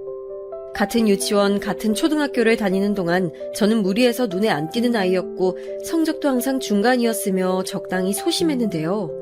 그런 반면에 여동생은 늘 주목받는 아이였어요. 그게 좋은 의미든 나쁜 의미든 여동생은 항상 인지도가 높았지요. 커갈수록 여동생이 자기 친구들한텐 물론이고 심지어 선생님께도 싸가지 없게 굴어서 부모님께선 걱정이 많으셨어요. 일가 친척 중에서는 고모 2분이 진짜 성격이 장난 아닌데 왠지 여동생이 그런 기질을 물려받은 듯 싶더라고요. 나는 잘못한 것도 없는데 왜 내가 용돈을 앞으로 못 받아야 돼? 아빠가 멍청하게 사기당해서 잘못한 거면 아빠만 벌 받아야지 왜 나까지 피해받아야 되는 거야? 나 이제 아빠 딸 안 할래. 나 다른 집 가서 살면 안 돼? 엄마, 혹시 나 부잣집에 입양 보내줄 순 없어? 여동생은 중학교 진학을 앞두고 저런 말을 했었죠. 얼마나 싹수가 노란 아이였는지 짐작이 가시나요? 제가 옆에서 저 말을 듣고 얼마나 충격을 받았는지 몰라요. 부모를 바꾼다는 개념 자체가 도대체 어떻게 할 수 있는 발상인지 이해가 안 갔어요. 여동생의 충격적인 발언에 엄마는 기함을 하셨고 가뜩이나 정신 상태가 안 좋으셨는데 더 추락하게 되셨죠. 저는 언니로서 여동생을 잘 이끌어보려고 했지만 뜻대로 안 됐어요. 이럴 때일수록 용돈 아껴 쓰고 절약하면서 지내야지. 너도 이제 초등학생 아니라 중학생이야. 언제까지 철없게 굴 거야? 이젠 놀 때가 아니야. 공부 열심히 해서 좋은 대학 가고 성공하는 미래를 그려야 하는 때라고. 알았어? 야, 너나 잘하세요. 언니 같지도 않은 게 어디서 언니 행세를 하려고 나한테 잔소리야. 친구도 찌질이 찐따 2명밖에 없는 주제에 나한테 까불어? 고작 1살 차이, 한 학년 계급 차이밖에 안 났기 때문에 반항적으로 나오는 여동생을 제가 쉽게 누를 수 없었네요. 마지막 남은 자존심을 발휘해서 그때 아무렇지 않은 척 지냈었지만 솔직히 여동생이 무서웠던 것 같아요. 갓 중학교에 입학했음에도 무서운 언니들과 벌써 인맥을 여동생은 만들고 있었거든요. 자칫했다간 여동생한테 진짜로 얻어터질 것 같았네요. 집에서 막내가 이렇게 멋대로 행동하면 위에서 눌러줘야 하는 법이잖아요. 하지만 사기당한 이후로 시류에 빠지신 아빠, 마찬가지로 상심해서 사는 의미를 잃고 시름에 빠지신 엄마, 고등학교에 올라간 이후로 집에서 마주치기도 어려워진 오빠, 이렇게 셋 다 따로 놀고 있었으니 제가 도움을 청할 곳 따윈 없었어요. 여동생이 으르렁거리는 대로 그 앞에서 꼬리 말고 깨갱 엎드릴 수밖에 없었죠. 여동생이 눈치를 봐야 하는 언니라니 스스로가 너무 한심하게 느껴졌고, 이런 부분 때문에 저는 점점 더 소극적이고 내성적인 사람이 되었어요. 마침 극심한 사춘기 시기까지 겹쳐서 걷잡을 수가 없었죠. 나중에 나이가 들고 나서야 그때 나와 마찬가지로 여동생 또한 손을 내밀 만한 사람이 집에 없었겠구나 하는 깨달음이 어렴풋이 들었지만, 이미 시간이 꽤 지나버린 후였기에 후회만 곱씹었었네요. 과거에는 저 또한 어렸기 때문에 여동생의 그런 마음을 헤아려 줄 수가 없었어요. 날카롭게 가시를 세우고 있는 여동생의 내면으로 제가 파고 들어갈 자신도 없었고요. 그래서 여동생은 방치 속에 더욱 엇나갔었죠. 고작 중학생이었음에도 가출을 일삼았고요. 집이 폭삭 망한 이후로 아파트를 떠나서 좁은 빌라로 들어온 게 짜증난다며 집을 쳐다보기 싫다는 이 핑계를 대며 자꾸 바깥으로 나돌았어요. 시도 때도 없이 행적을 감추는 여동생 때문에 엄마는 알아누우셨고, 이럴 바에는 다 같이 죽자는 말씀을 입에 달고 살기 시작하셨죠. 말수가 적어진 아빠는 술을 벗삼아서 지내셨고요. 가족과는 대화를 안 하려고 하셨습니다. 특히 여동생 때문에 엄마가 속상해서 미치겠다고 한탄을 하실 때마다 아빠는 꼴도 보기 싫다면서 집을 나가버리셨죠. 악순환의 연속이었어요. 오빠는 고등학교 재학 도중 학교에서만 하루 16시간을 있었고 집에서는 딱 잠만 잤습니다. 그것도 귀마개를 낀 채 말이죠. 아무것도 듣기 싫다는 의미였을 거예요. 그렇게 저희 가족은 소통이란 것을 완전히 잃어버리게 됐어요. 다 같이 둘러앉아서 시간을 보냈던 주말 저녁이 까마득하게 느껴지기 시작했죠. 오빠는 그럭저럭 괜찮은 대학에 들어갔고요. 자력으로 대학교를 다녔습니다. 자기가 돈 벌고 장학금 타내서 그렇게 생활했죠. 제가 고3 수험생이 되어 보니까 오빠가 얼마나 대단했던 줄을 깨닫게 됐어요. 집에서 돈 한 푼 지원이 없는데 학원에 다니고 온갖 인터넷 강의 끊어서 듣고 공부하는 친구들을 제가 따라잡는다는 게 보통 힘든 일이 아니었기 때문이에요. 독서실이라도 다니고 싶어서 어렵사리 부모님께 부탁을 드렸고 돈을 드디어 받아낼 수 있었는데요. 그걸 가방 안에 문제집에 고이 끼워놨었는데 다음날 학교에서 찾아보니까 없더라고요. 등교하자마자 확인한 것이기 때문에 누가 훔쳐갔을 리는 없었죠. 당황한 저는 집에서 흘린 모양이라고 생각하고선 하교하자마자 집을 뒤져봤지만 그 돈이 나오지 않았어요. 독서실 오늘 등록한다고 했었나? 등록하고 바로 다니는 거 아니었니? 아, 엄마, 독서실은 내일부터 다니기로 했어요. 수업 끝나고 독서실에서 자습하고 주말에도 나가서 자습하고 그렇게 지내려고요. 그래, 돈 낭비 절대 하면 안 돼. 남들은 그깟 돈이라고 할 수도 있지만 우리 가족한텐 절대 그깟 돈 아닌 거 우리 딸이 잘 알고 있을 거라고 엄만 믿을게. 엄마 실망시키지 말고 너도 네 오빠 수준만큼만 대학 가서 딱 그 정도로만 알아서 공부하면 돼. 그 이상은 바라지도 않아. 하지만 엄마의 신신당부 앞에서 차마 돈을 잃어버렸단 말이 나오지 않았죠. 결국 저는 독서실을 다니는 척하려고 연기를 해야만 했어요. 학교의 모든 정규 과정이 끝난 후에 독서실을 1시간씩 들르는 척하기 위해 밖에서 시간을 보냈었고요.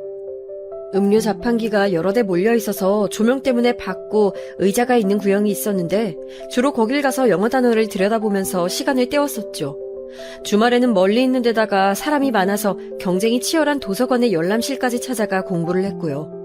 이 모든 게 독서실 비용을 잃어버린 바보 같은 제 자신 때문이라는 생각이 힘들었었는데 어느 날 정말 문득 제 눈에 여동생의 화장품이 보이는 거예요. 명품 브랜드의 립글로스가 2개나 보이길래 제가 놀라서 물어봤었죠. 너 화장품 있는 거 그거 가짜 아니고 진짜 샤넬이야? 그리고 파우더는 무슨 일본 브랜드 거 같던데 그런 건 어디서 샀어? 남자친구가 사준 거야? 내 남자친구가 그런 걸 왜 사줬겠어? 그거 언니, 네가 사준 거잖아. 내가? 너한테 화장품을 사줬다고? 에이, 너 착각했네. 난 너한테 그런 거 사준 적 없어. 돈도 없는데 어떻게 사줘? 돈이 없긴 왜 없어? 문제집에 끼워둔 거 있길래 내가 가져가서 이렇게 유용하게 잘 쓰고 있잖아.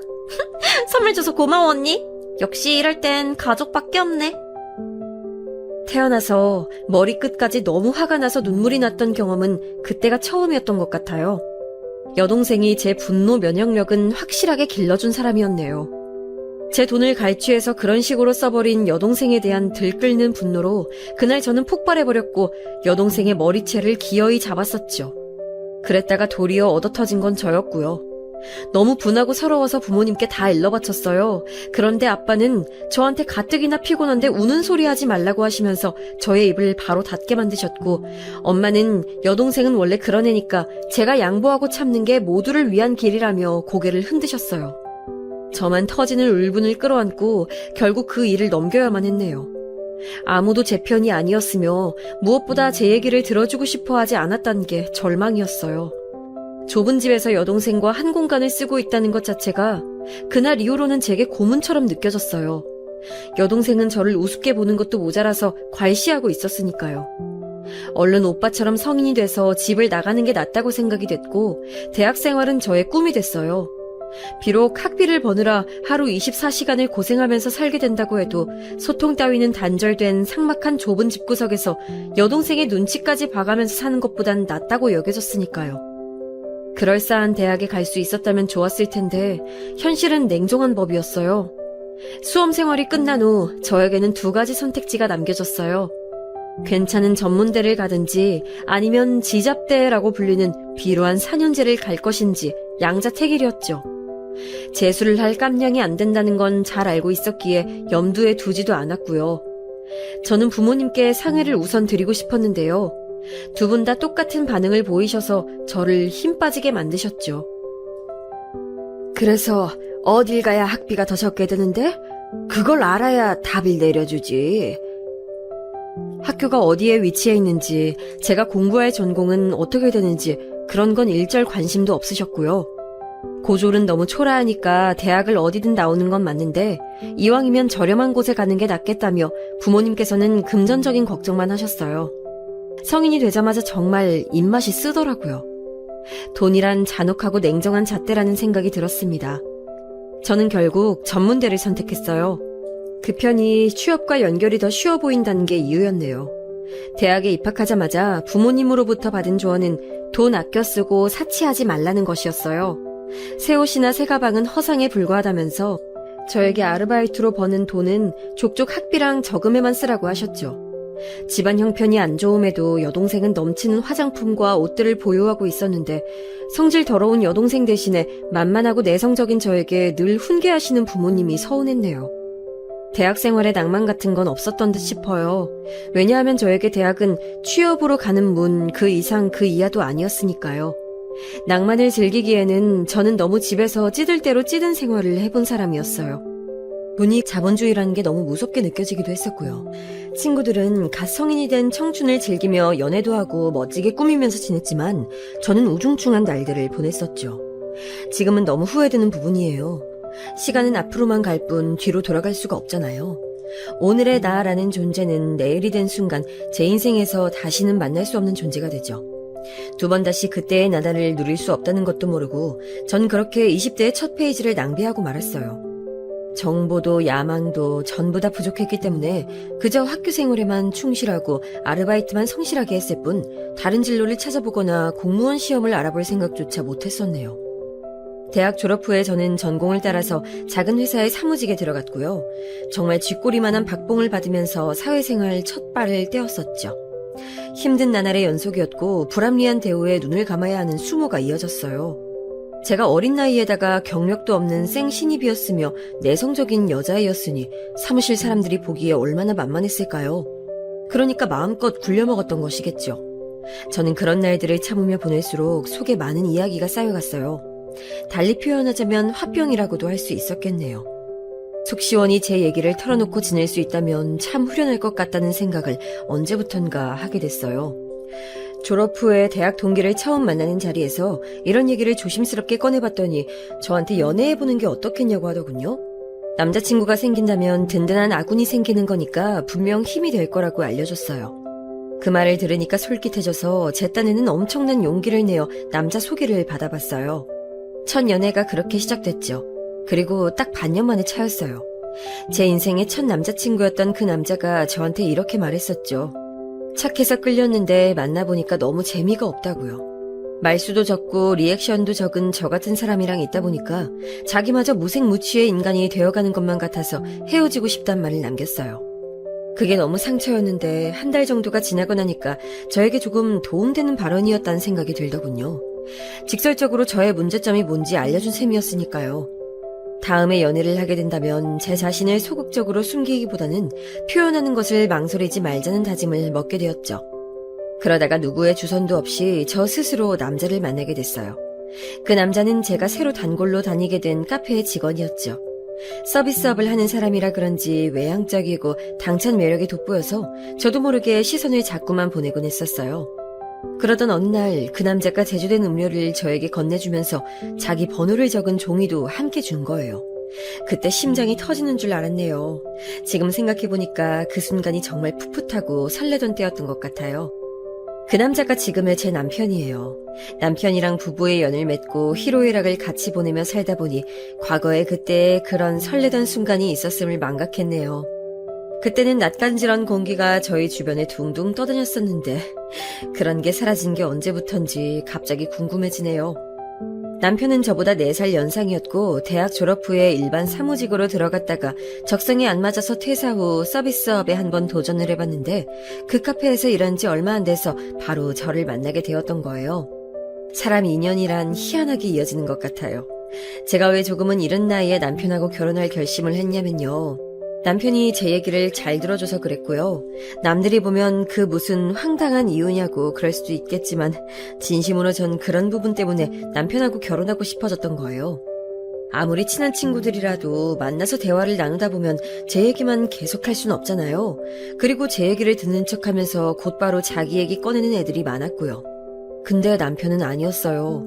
무조건 제 얘기 먼저 다 들어주는 게 우선이었고 제 감정을 1순위로 쳐줬어요. 제 안에 결핍을 채워준 게 바로 남편이었다는 거죠. 남편과 제가 공통점이 있었어요. 그건 바로 3남매 중에 둘째라는 것, 그리고 막내와 1살 차이가 난다는 것이었답니다. 남편에게는 누나와 남동생이 있었죠. 저랑 남편이 연애를 시작했을 때 이미 시누이는 결혼해서 지방으로 내려가 신혼생활을 누리고 있었을 때였네요. 참고로 시누이는 무려 6년의 연애 끝에 결혼한 경우라고 했고요.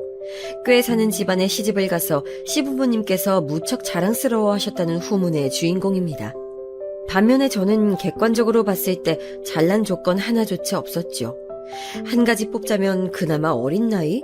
그것 외에는 집안이 잘 사는 것도 아니었고 가족 중에 잘난 사람이 있기는커녕 여동생이라는 사고뭉치 시한폭탄이 있다는 데다가 저는 전문대학을 나와서 박봉의 월급쟁이였죠. 그렇다고 제가 얼굴이 되게 예쁜 것도 아니었고요. 하지만 전 어쨌든 남편하고 결혼을 하고 싶었고 남편은 저를 처음 봤을 때부터 편안한 끌림이 있었기에 결혼에 대한 확신이 있다고 말해준 사람이었기에 결혼이란 목표가 흔들리진 않았던 것 같아요. 남편이 집안의 장남이었기 때문에 시부모님께서는 남편의 결혼에 지원을 해주실 준비가 되어 계셨어요. 그리고 저희 집에서는 오빠가 장남이잖아요. 그래서 어차피 집에 돈이 없기도 했지만 저는 일절 지원을 못 받았어요. 장남을 장가보낼 때 집안 돈을 써야 하니까 저한테 낭비할 수는 없다는 게 부모님의 입장이셨죠. 그러니 사실상 몸만 달랑 들고 시집온 제가 시부모님 눈에 얼마나 못 미쳤겠어요. 저도 그걸 다 느끼고 있었기에 눈치가 보였고 걱정이 됐는데 남편이 이렇게 말해줬어요.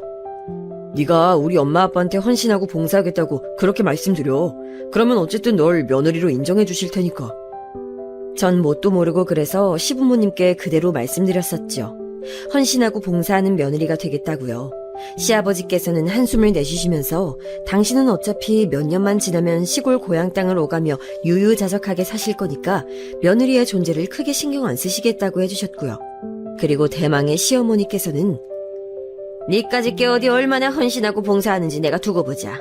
한없이 모자라고 부족한 부분들을 헌신과 봉사로 때울 자신이 있는 모양이니까 내가 잘 살펴봐 주겠다고. 이렇게 무시무시한 말씀으로 저의 길을 죽여놓으셨죠.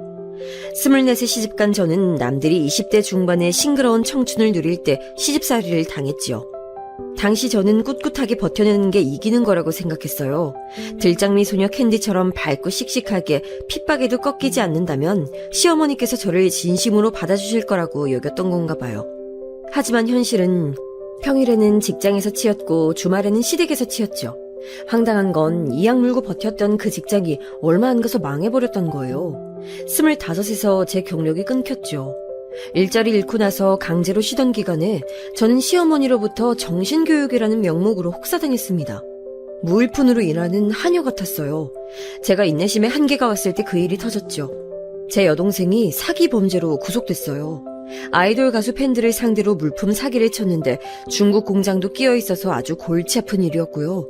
이것 때문에 부모님이 뒤로 넘어가시고 결혼을 전제로 여자친구 만나고 있었던 오빠는 이별 통보를 받고 여동생은 끝까지 잘못한 거 없다면서 우겨대고 저희 집안의 민낯을 제대로 시어머니께 들키고 말았죠. 저는 그 사건 때문에 완전히 약점 잡혔어요. 고행이 이어졌죠. 그래도 여동생 때문에 하도 당하고 산 것의 내성 때문인지 시어머니께서 뭐라고 폭언을 하시든 눈물 한 방울 없이 매번 넘길 수 있었단 게 웃기고도 슬픈 점이네요.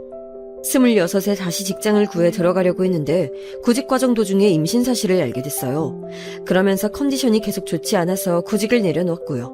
임신 기간 보내고 딸을 낳고 정신없이 육아하다 보니까 다시 사회생활을 하기는 어려워졌죠.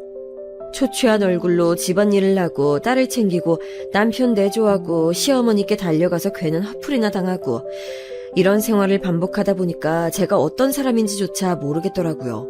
그냥 일상에 휩쓸려갔던 것 같아요. 남편의 남동생 서방님께서는 동갑내기와 결혼을 하셨는데요. 그러니까 동서가 저보다 나이가 많았죠. 동서는 미국에서 태어나 살다가 어렸을 때 한국에 온 사람이라고 했는데 그래서인지 괜히 당차 보이더라고요. 비화를 들어보니까 서방님께서 절절하게 애정공세를 퍼부은 끝에 결혼한 거라고 했어요. 저보다 나이가 많은데도 동서는 저에게 꼬박꼬박 형님이라고 해줬어요. 저는 동서라 부르기 민망해서 차라리 호칭을 생략했는데요. 동서가 어느 날 저한테 먼저 차라리 언니라고 불러주시겠냐고 물어왔죠.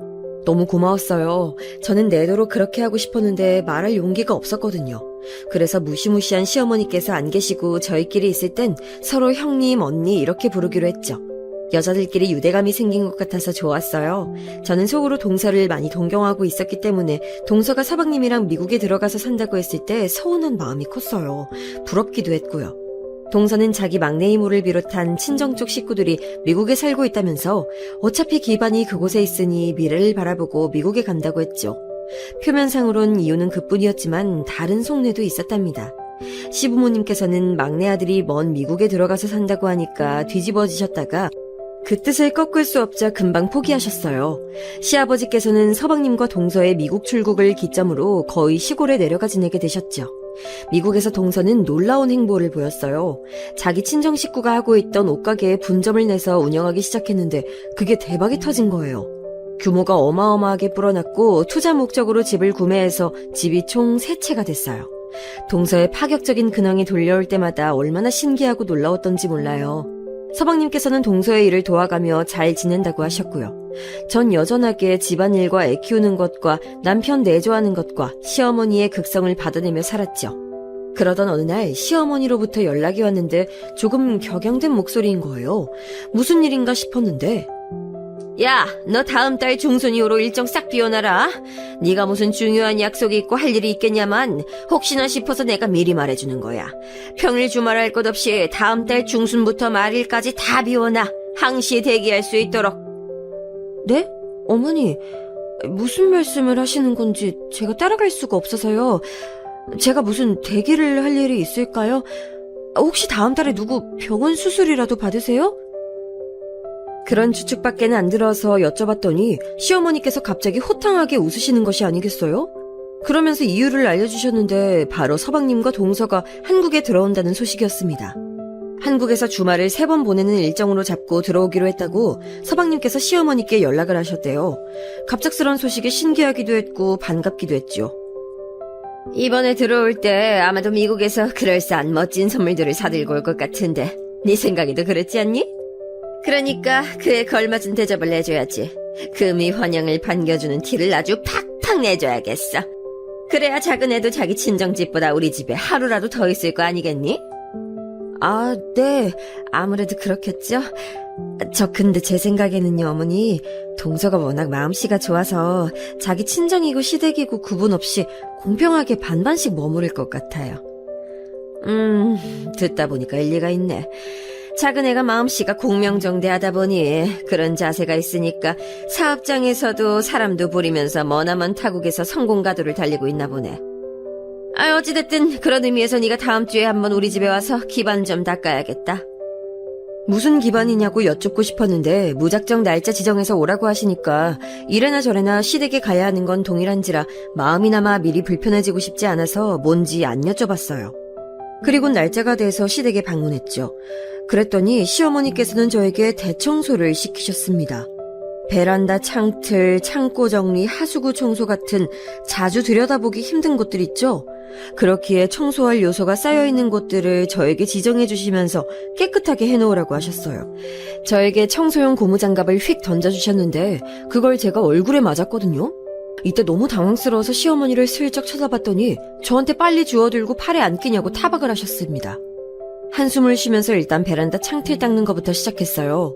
시어머니께선 부엌 찬장 정리를 하신다는 명목으로 부엌에 붙어 계시면서 접시 달그락거리는 소리만 내셨는데 이따금씩 베란다로 오셔서는 제가 청소하는 걸 힐끔 보시면서 잔소리도 잊지 않고 해주셨습니다. 창틀 좁은 틈 사이마다 손가락 넣어서 싹싹 닦으라고 지시하시는 것에도 전 군말 없이 따랐어요. 어차피 누군간 해야 할 청소라면 이걸 박차고 나가는 게 이상한 일이라고 했었으니까요. 그리고선 대망의 창고 정리를 시작하려고 하는데 어디서부터 손을 대야 할지 막막하더라고요. 시아버지께서 들여놓으신 장비 같은 것들도 보여서 함부로 건들기 애매했고요. 그래서 우두커니 잠시 서 있었는데 하필 그때 시어머니께서 다가오셔서는 제가 놀면서 시간을 때우고 있는 거라 보셨죠. 갑자기 제 등을 퍽 치는 손길에 놀라서 돌아보니까 시어머니께서 인상을 쓰면서 저를 쳐다보고 계셨던 거예요. 좀 억울하다는 생각이 들었지만 애써 표정 관리를 하며 부드럽게 말씀을 드려봤어요. 저 어머니, 베란다 구석에 있는 이 창고를 굳이 지금 청소할 필요가 있을까요? 청소하는 김에 구석구석 다 해놔야 좋지. 넌 귀빈 맞이하는데 어디 하나라도 놓치는 게 말이 된다고 생각하니? 아휴, 그렇게 판단하는 수준이 형편없어서야. 오늘은 이렇게 큼지막한 청소만 해놓고 다음 주엔 소파랑 테이블 같은 곳 싹 청소하고 애들 귀국하기 전날엔 화장실에 물때 자국 하나 없도록 말끔하게 청소해 놓으면 돼. 네? 죄송한데 혹시 제가 그 화장실 청소까지 전부 도맡아서 하는 건 아니겠죠? 왜 아니겠니? 그럼 너 아님 누가 아니? 얘가 왜 어이없는 표정을 짓고 난리야. 아이 작은 애는 일본도 중국도 아니고 무려 미국! 세계에서 제일 잘 나가는 나라에 가서 사업으로 성공해 보인 사람이잖아. 너 같은 모질이하고는 사람의 급이라는 게 완전히 다른 거야. 네가 손윗 사람이라지만 그건 허울일 뿐이고 사실은 네 동서를 네가 알아서 잘 모셔야 하는 입장이라고. 아유, 이 모질인 내가 꼭 이렇게 말을 해줘야 주제 파악을 한다니까. 야, 너는 네 동서한테 이번에 점수 따고 잘 보이게 되면 하여간 그게 내 덕분인 줄 알아. 작은 애가 나를 공경하는 마음만 있지 어디 너에 대한 걸 생각이나 하겠니? 아유, 그러니까 내가 너한테 기회 만들어주려고 지금부터 애를 쓰는 거잖아. 은혜를 알아. 이제 다 알아들었으면 얼른 창고 정리 시작해. 시어머니께서 저한테 쏘아대시는 발언을 가만히 듣고 서 있는데 누가 제 머리 위로 찬물을 확 끼얹은 것만 같았어요. 속에선 열불이 끓어오르고 있었으나 머리는 차가워지면서 정신이 확 들었다는 의미였죠. 저도 모르게 시어머니 앞에서 피식 웃음이 흘러나갔습니다. 그냥 이런 상황 자체가 어이없었고 그간 참아왔던 나날들이 다 부질없었다는 깨달음에서 나오는 웃음이었던 것 같아요. 시어머니께서는 갑자기 웃어대는 저를 이상하게 쳐다보셨죠. 표정에서 마치 이게 성실했나 하는 의문이 읽히더군요. 그 순간에 저는 동서의 입장 따윈 고려할 수가 없게 됐어요. 제가 당한 모욕을 그대로 넘기지 않는다는 것에 급급했거든요. 그래서 저를 의아하게 훑어보시는 시어머니께 당돌한 목소리로 말씀드렸습니다. 아, 죄송해요. 동서가 예전에 저한테 해줬던 말이 갑자기 생각나서 웃음이 좀 나왔네요. 뭐라고 그랬었더라. 정확히 상황은 기억이 안 나는데 아무튼 어머니의 면상만 봐도 짜증나고 너무 재수없다고 그랬었던 건 확실해요. 어머니 때문에 치가 떨린다고도 했었죠? 뭐라고? 너 지금 무슨 해괴한 망발을 짓거리는 거야? 이게 미친 거야? 아니면 돌아버린 거야? 어디서 그딴 날조를 하고 자빠졌어? 너 작은 애랑 날 이간질 시키고 싶어서 그러는 거니? 잘 나가는 동서 때문에 배가 그렇게나 아팠구나. 어머니, 정말 모르셨나 봐요. 반응을 보니까 일부러 우기시는 게 아니라 진심으로 동서 마음을 모르고 계신 게 틀림없네요. 괜찮아요. 지금 제가 알려드리고 있으니까. 동서는 말이죠. 어쩌면 어머니께 감사하고 있을 수도 있어요. 어머니로 인해서 애초에 미국행을 결심한 것이었으니 미국에서의 성공에 어머니 지분이 있지 않겠어요? 물론 그 지분이 긍정적인 의미로 해석될지는 동서 마음이지만요. 그게 무슨 말이니? 설마 너 지금 작은 애가 나 때문에 미국을 갔다는 주장을 하고 있는 건 아니겠지? 맞아요. 동서 어머니 때문에 미국행 선택했던 거예요. 한국에서 계속 결혼 생활하고 싶어 했지만 그럴 수가 없었으니까요. 바로 어머니 때문에. 어머니가 너무 지긋지긋하고 같이 있다 보면 화병에 걸려서 스트레스로 졸도할 것 같은 느낌에 시달려서 미치는 줄 알았대요. 동서는 딱 어머니 같은 사람 가장 싫어한다고 했거든요. 근데 고부관계로 엮이니까 한국 사회에서는 연 끊지 않는 이상 계속 보고 살아야 했죠. 그래서 결국 어머니를 피해서 미국 가기로 했던 거예요. 축하해요, 어머니. 사업가를 획기적인 방법으로 키워내셨어요. 말을 하다 보니까 탄력을 받게 된 제가 줄줄이 발언을 쏟아냈고 박수까지 쳐드리면서 시어머니를 조롱해드렸네요. 시어머니께선 그럴 리가 없다면서 고개를 계속 내저으셨는데 갑자기 그럼 나 때문에 우리 막내가 미국을 이런 말씀을 중얼거리신 직후에 그대로 주저앉으셨어요. 손으로 뒷목을 잡으시면서 입만 벌리신 채 뻐끔거리면서 아무 말도 못 뱉으셨고요. 허공을 응시하면서 그러고 계신 게 왠지 위험해 보여서 전 거실로 나가서 제 핸드폰을 찾았고 얼른 구급차를 불렀습니다. 그런데 별로 위험한 상황은 아니었나 봐요. 시어머니께서는 완전히 얼이 빠지신 표정이 되어 스스로 일어나셔서 베란다를 나오셨는데 제가 구급차를 불렀다고 하니까 무척 화를 내셨죠. 누구 마음대로 구급차를 불렀다는 거야? 그럼 날 태우려고 구급차가 오고 있다는 거야? 날 망신시키려고 네가 작정을 했구나. 이런 빌어먹을 걸 보았나? 저한테 삿대질을 하시면서 화를 내시던 시어머니께서는 기어이 정말로 쓰러지고 마셨습니다. 구급차에 실려가실 때 의식이 있으시긴 했는데 힘없이 자꾸 무슨 말을 중얼거리고 계셨죠. 이송되는 병원으로 남편을 불렀어요. 응급실에서 만난 남편에게 시어머니를 맡겼고요. 남편이 어쩌다가 시어머니께서 쓰러지셨냐고 걱정스레 물어보길래 저는 답할 의무 없으니까 시어머니께 직접 여쭤보라고 그랬습니다. 저의 냉랭한 반응에 놀란 남편은 입을 다물었죠. 그날 밤 남편이 착잡한 얼굴로 저에게 묻더군요. 그걸 왜 시어머니께 말씀드렸냐고요. 자기도 자기 동생 부부가 미국으로 떠나는 이유 중 하나가 모친임을 알고 있지만 좋은 이야기가 아니라서 숨기고 살았는데 굳이 이제 와서 왜 까발려서 모든 걸 망치냐며 저를 질책하더라고요. 다른 때 같았으면, 아니 평소에 저였다면 그런 남편 앞에서 저는 우선적으로 미안하다는 사과부터 했을 거예요. 하지만 그러기가 싫더라고요. 지난 세월 시어머니로부터 당해온 것들이 제 머릿속에서 파노라마처럼 펼쳐 있었거든요. 그뿐만 아니라 결혼하기 전에 친정집에서 억눌린 채 살아온 저의 옛 과거들도 저에게 말해주고 있었어요. 앞으로도 계속 그렇게 살고 싶은 게 아니라면 달라져야 한다는 걸요. 저는 시어머니께 참지 못하고 이미 내질러버렸기 때문에 어차피 주워 담을 수도 없는 상황을 애써 무마하기보단 밀고 나가기로 결정했어요. 그러려면 전 더 이상 두려워하지 말아야 했습니다. 무엇을 말이냐면 바로 이혼을 말이죠. 항상 남편을 저보다 우선순위에 뒀고 제 자신을 낮춰보았기 때문에 저는 제 자신이 우선이 되는 선택지를 가져본 적이 없었어요. 그러나 제 마음이 닿는 대로 원하는 대로 해보고 싶단 마음이 굳혀지자 이혼? 하게 되면 하는 거야 라는 편안하고도 굳센 생각이 따라오더라고요. 그런 생각이 들고 나서야 저는 남편에게 진짜로 하고 싶은 말을 할 수 있게 됐어요. 하고 싶은 말을 머릿속에서 따로 준비하고 가다듬지 않았는데도 말이 차분하게 잘 나가더라고요. 제 마음 깊숙한 곳에 존재하고 있는 말이었기 때문에 그랬나 봐요. 오빠, 난 오늘 어머니께 잘못한 점 있어. 그런데 사과하고 싶지가 않아. 왜냐하면 어머니께서는 그동안 나한테 한 번도 사과하신 적이 없기 때문이야.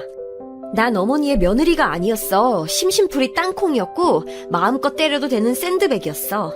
오빠는 입이 심심해서 까먹은 땅콩한테 사과해? 때리라고 존재하는 샌드백을 때렸다고 해서 사과해?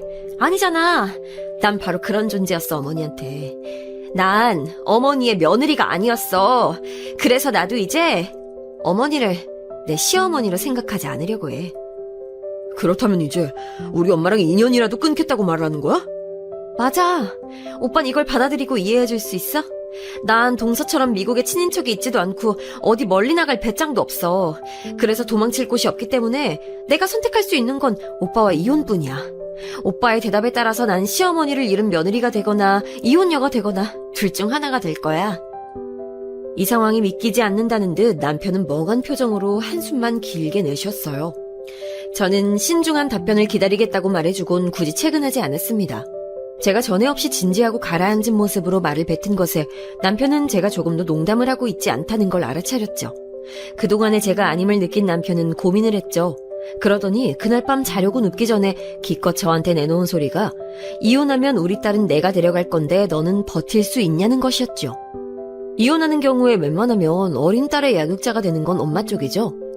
그래서 전 제가 유리하던 걸 알았지만 남편에게 그런 티를 조금도 내지 않은 채 고개만 끄덕였어요.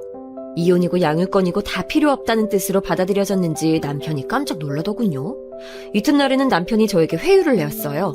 시어머니께서 저에게 진심 어린 사과를 하신다면 제가 받아들이고 잘 지내보는 게 어떻겠냐는 것이었죠.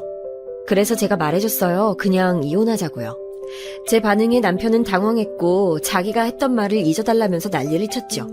결국 남편이 뱉기를 들었어요. 제가 앞으로 남은 평생을 시어머니와 일절 안 보고 산다고 해도 자기는 관여하지 않겠다고 말했죠. 또한 그 가운데서 조율할 일이 생기거든 무조건 시어머니가 아닌 제 편을 들어주겠다고 했어요. 나중에 딴소리 할까봐 각서 2장 써서 한 부씩 나눠 가졌습니다. 그렇게 남편하고 합의를 하기 전에 저는 동서랑 연락을 했고 남편은 서방님이랑 연락을 했어요. 둘이 그렇게 짠 건 아니었고 전 동서에게 시어머니께 동서의 얘기를 멋대로 해버린 걸 사과하고 싶어서 연락한 거고 남편은 서방님께 작금의 사태를 어떻게 해결해야 할지 자문을 구하려고 연락했더군요. 서방님께서는 일찍이 시어머니와 멀어지고 싶은 아내를 경험한 선비였으니 말이지요. 어떤 조언을 서방님께서 해주셨는진 모르겠지만 그 이후에 남편이 그런 결정을 내린 걸로 봐서는 대략 짐작은 가네요. 아무튼 제 사과를 동서는 흔쾌히 받아줬어요. 어머 형님, 생각해보니까요. 그럼 제가 이번에 한국에 들어가면 어머님 따로 안 봐도 되는 거 아닌가 모르겠네요. 아이 제가 배워봤자 서로 불편하게밖에 더 하겠어요. 신랑만 시댁에 보내죠 뭐. 전 친정이나 가고. 아유 형님이랑 따로 만나서 맛있는 거 먹고 그렇게 시간 보내고 싶은데 어떠세요? 네? 그러면 저야 좋긴 한데요. 언니가 워낙 바쁜 일정이실 것 같은데 정말 저랑 따로 만날 시간이나 있겠어요? 당연하죠. 시간이 없어도 내야죠.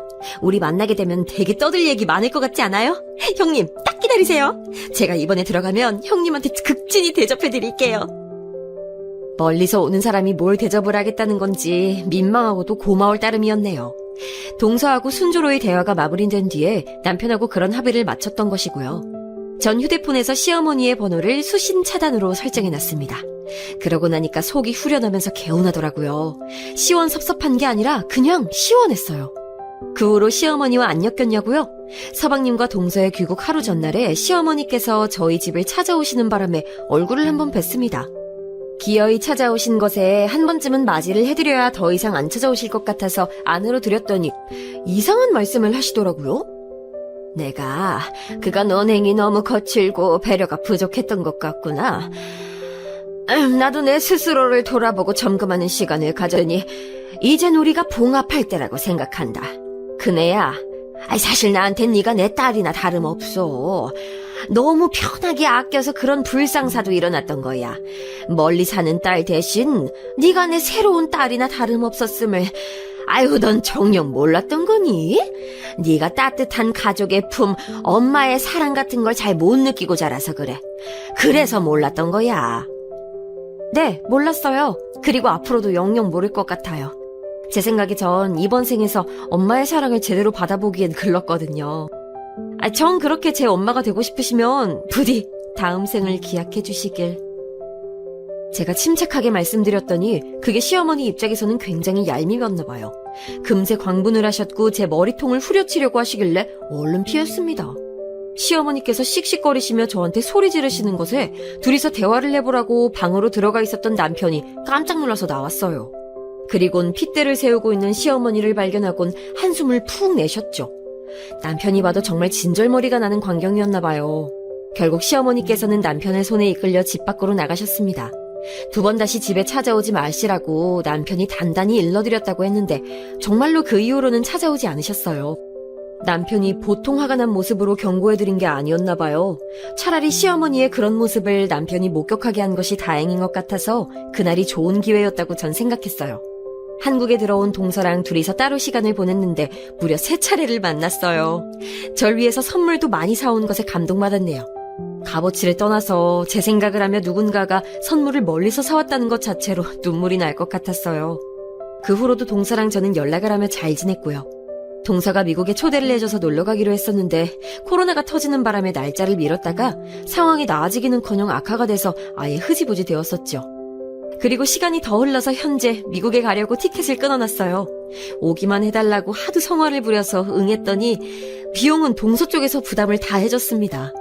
이번에 미국 가게 되면 저는 태어나서 처음으로 미국 땅 밟게 되는 거예요. 남편이랑 딸이랑 셋이서 가는 건데 어떤 즐거운 시간을 보낼지 기대가 큽니다.